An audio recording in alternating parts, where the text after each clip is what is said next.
está sem saber que está doente. Na verdade, você precisa ter um critério para a realização desse exame. Então, uma glicemia de jejum num paciente que esteja alterada, você não pode inicialmente classificar esse paciente como diabético. É necessário você repetir, né, em outra situação, em outra circunstância, você repetir esse exame para haver um diagnóstico mais preciso. Existem outros exames que podem ser feitos, como a hemoglobina glicosilada, né? Então, para você diagnosticar e dizer que o paciente é diabético, então você não pode se ater a um exame apenas. Então, esse exame tem que ser repetido e esse paciente, claro, tem que ser avaliado continuamente. Bom, você precisa estabelecer uma rotina com o seu médico, né, para fazer os exames de controle. Aí fica a critério também de quem está te acompanhando. Habitualmente, de 6 em 6 meses, seria interessante um controle dessa glicemia, desses exames, para ver como estão esses níveis de açúcar no sangue. Para o paciente idoso, para o paciente que ainda não foi diagnosticado, ele precisa fazer uma avaliação prévia, né? Se diagnosticado, ele faz exames rotineiros para você saber qual o nível dessa glicemia no sangue. O ideal é você fazer a glicemia de jejum, né? A glicemia de jejum é um exame bem mais fidedigno, bem mais valorizado, mas o destro é uma forma de você controlar na sua casa como esses valores estão se oscilando durante o período do dia. Uma dieta saudável, a prática de exercícios físicos, diminuir ou abolir o cigarro, a bebida alcoólica. Embora, né, em alguns casos, o aparecimento de diabetes esteja relacionado com fatores genéticos, mas os hábitos de vida saudáveis são bastante importantes para que a gente retarde, talvez, o aparecimento de diabetes. Para o diabético, uma alimentação adequada é muito importante. Mas hoje em dia já não representa mais aquele enorme sacrifício de antigamente. Para o diabético ou para uma pessoa normal, você tem uma dieta, praticamente a dieta que qualquer um usa. No entanto, você precisa especificar essa dieta de acordo com o grau ou com o diagnóstico desse paciente. Então, assim, o diabetes está relacionado com esse metabolismo do carboidrato. Claro que evitar massas, evitar doces, evitar o açúcar de um modo geral, isso já contribui, isso ajuda para o controle do diabetes. No entanto, as dietas para o diabetes, elas precisam ser personalizadas, de acordo com o diagnóstico desse paciente. Você sabe quais os alimentos que o diabético precisa evitar e por quê? Então fique aí que a gente já volta.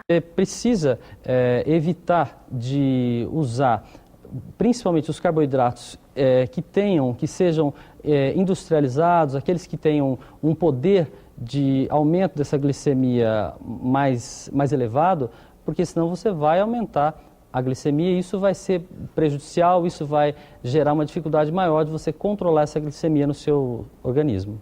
Os produtos diet são importantes na dieta, os adoçantes à base de aspartame, esses são mais indicados para o paciente diabético. E, claro, você tem que sempre dosar a quantidade, porque embora eles sendo diet, esses produtos não deixam de ter um valor calórico e um valor de açúcar também embutidos dentro da sua produção. Na verdade, você precisa ingerir quantidades de acordo com o seu perfil de diabetes, né, ou de acordo com o seu diagnóstico. Isso é bastante importante. Alguns adoçantes, eles têm sal na sua composição, aqueles à base de ciclamato. Isso para os pacientes, porque geralmente você nunca tem um paciente que seja só diabético. Algumas vezes esse paciente também tem uma outra doença, por exemplo, a hipertensão. E isso vai fazer piorar a hipertensão desse paciente, né? No caso dos adoçantes que são à base de aspartame, esses são mais indicados para o paciente diabético. Quando o diabetes está bem controlado, a pessoa pode fugir da dieta pelo menos uma vez por semana? Olha, o ideal é você manter um padrão de dieta, né? O mais importante que o paciente ele tenha um hábito alimentar adequado, na verdade, o hábito alimentar, que ele desenvolva uma rotina alimentar, né? O paciente, quando ele sai da sua dieta habitual, ele exagera em alguma outra coisa, geralmente esse paciente acaba tendo consequências dessa saída aí da dieta, dessa alteração desse hábito alimentar. É importante que ele mantenha, que ele siga mais religiosamente. Use, por exemplo, os produtos diet, né? Isso vai ser mais adequado para esse paciente. Atividade física ajuda e muito no controle do diabetes. A atividade física ela é importante para qualquer pessoa, independente com diabetes ou não. No entanto, quando você pratica a atividade física, ela vai fazer com que a glicemia ela seja mais rapidamente consumida. Então, você está usando energia, fazendo atividade física, você gasta energia, né? E essa ação vai fazer com que essa glicemia diminua no seu sangue, né? Além de você ter outros benefícios, como a perda de peso, você melhora o teu sistema cardiocirculatório, o teu sistema psíquico, você emocionalmente melhora quando você pratica uma atividade física. Tá? Então, é muito importante a prática, associada à prática de atividade física, né, a dieta e os hábitos alimentares. Caminhar faz bem, andar faz bem, praticar hidroginástica faz bem. Claro que a gente precisa, como a gente trabalha com um público mais velho, um público de terceira idade, muitas vezes esses pacientes podem ter alguma limitação na prática de atividade física, mas o mais importante do médico, da pessoa que está acompanhando esse paciente, é conscientizar esse paciente da prática de atividade física, que isso vai melhorar a sua qualidade de vida. Independente se sejam caminhadas mais longas, se ele não puder caminhadas mais longas, a gente faz caminhadas mais curtas com uma frequência maior, né? Isso precisa ser estimulado pelo médico, por quem está acompanhando esse paciente, para que ele pratique.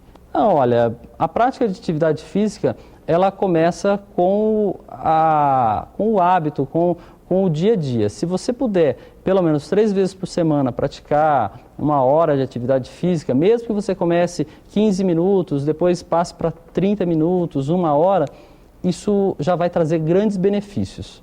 3 vezes por semana já vai ser bastante significativo para a pessoa.